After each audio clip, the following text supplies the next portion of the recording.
عودوا إلى الجزائر لا نريد شيئا. أتمنى نهاية المباراة حمزة. نعم. أتمنى نهاية المباراة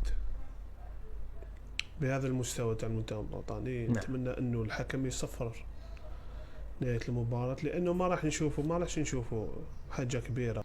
اليوم الجمعة سويسرا فترة ليا بالجزائر على النبوري. سويسرا عطاتهم 2-0. اصلا المنتخب الجزائري تكاليف لدور 32 غير بمشقة الانفس، دازو بالكالكيلاتريس وبقاو حتى هما كيخرجوا في عينيهم شغل عندهم منتخب. واش من نيتكم يا رباعة المهابل؟ واش كتقارنوا راسكم على المغرب؟ شكون ضحك عليكم وقال لكم هاد الهضره؟ انا غادي نجيكم من الاخر.